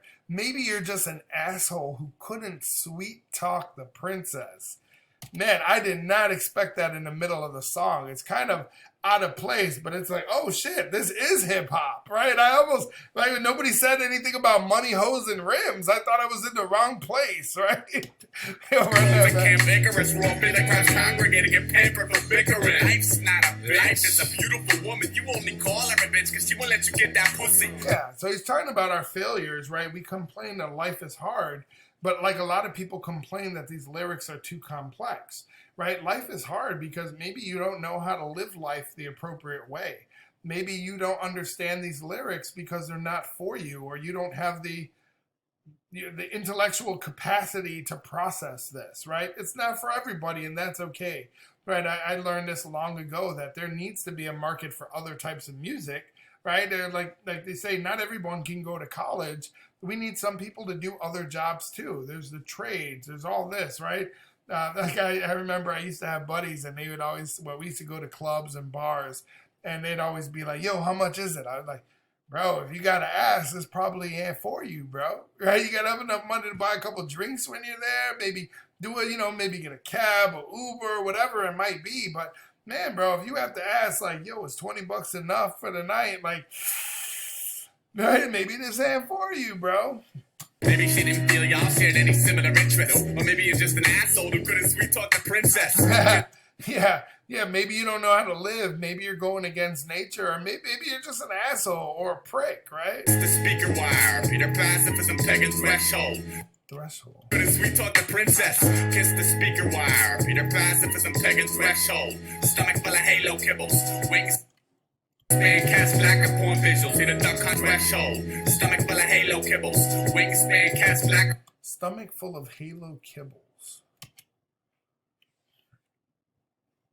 Not bad. For woman, you only call her a bitch because she won't let you get that pussy. Maybe she didn't feel y'all shared any similar interests. Or maybe you're just an asshole who couldn't sweet talk the princess. Kiss the speaker wire, Peter Pacifism pegging threshold. Stomach full of halo kibbles. Wingspan cast black upon visuals. Hit a duck hunt, ticker tape vision, and pick apart the pixels. I got a friend of polar nature. I think he's talking about God, right? In the stomach full of halo kibbles. What is he saying there, right? He's just I'm full of goodness, right? Or there's goodness in my heart, or there's just goodness in my body. I'm full of it. Not full of shit, right? You're full of halo kibbles. What are kibbles, right? Kibbles and bits. He's talking about dog food, but he's talking about, for us, Peter Pacifism, pagan threshold. So it kind of sounds like, I would think he's talking about creation, or he's kind of saying too that I'm a peaceful guy. I'm a regular dude, but I reach my limit with your bullshit about God, right? Pacifist pagan threshold, the stomach full of, I'm a regular guy. I reach my limit talking about God. I'm full of goodness. Wingspan cast black upon, when a wingspan cast black, you're talking about a shadow upon vigils. So he's saying, like, okay, we're talking about, I'm a good guy. I'm a regular guy, a peaceful guy. I reach my limit with your gods, or talking about gods. I'm full of goodness already, and I don't need a shadow, right? A wingspan cast black upon vigils. I don't need someone casting shadows over what I'm doing, right? Listen to what he said. He said, here to duck hunt ticker tape vision and pick apart the pixels, right? So it's like I don't need people casting shadows over what I do or uh, what I kill or who I love or what I love, or I don't want people breaking down my every action, right? Picking apart the pixels. So it sounds like I'm kind of fed up with all this talk about God when I'm a good person. I don't need a dark shadow cast over what I'm doing and people picking apart who I love or what I kill or what I do and looking at my every action. Yo, that's deep. On visuals, hit a duck hunt, take a tape vision and pick apart the pixels. I got a friend of polar nature and it's all peace. When I see similar stars but can't sit at the same feast. Metal captain, this cat is acting. I can point visuals, hit a duck hunt, take a tape vision and pick apart the pixels. I got a friend of polar nature and it's all peace. When I see similar stars but can't sit at the same feast. Metal captain, this cat is asking if I've seen his bit of lost past. See similar stars but can't sit at the pixels. I got a friend of polar nature and it's all peace. When I see similar stars but can't sit at the same feast. Metal captain, this cat is asking if I Versus himself being good. Yeah, he says, I don't get it. You got a friend of polar nature and it's all peace. visuals, hit a duck and threshold. Stomach full of halo kibbles. Wingspan cast black upon visuals. Hit a duck hunt, take a tape vision and pick apart the pixels. I got a friend of polar nature and it's all peace. When I see similar stars but can't sit at the same feast. Okay, so similar stars. And when I seek similar stars but can't sit at the same feast, right? What is his feast? His feast is a stomach full of halo kibbles, right? That nourishes him. We said he's full of goodness. So, maybe other people are also seeking to be full and they're seeking to be good, but they're not eating the religion. They're not buying it, right? So some people they're not sitting at the same feast. They're not eating the halo kibbles. Maybe they're just eating kibbles and that satisfies them enough, but they're not eating the same. We're all very different, right? You don't have to be religious to live a good life, right? Captain, this cat is asking and it's all peace. He said metal captain. What the hell is a metal captain? Let me know in the comment section. I don't know if I'll ever break down that. Metal captain. When I see similar stars but can't sit at the same feast. Metal captain, this cat is asking if I've seen his bit of lost passion. So yeah, but only when I pedal past them. All I ever wanted was to pick apart the day, put the pieces back together my way. All I ever wanted was to pick apart the day, put the pieces back together my way. Nice, all right. All I ever wanted was to pick apart the day, put the pieces back together my way. All I ever wanted was to pick apart the day, put the pieces back together my way.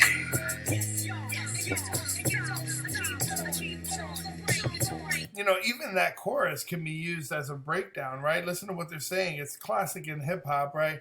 Yes, yes, y'all, and you don't stop. To the beat, y'all, yeah, you don't stop. Yeah, you never stop, right? You always, even if the American dream is further and further away, and you have to deal with all this bullshit, if somebody's holding the door open and gonna let you stumble in, yo, come here, there's an opening over here, you're always gonna move towards it, right?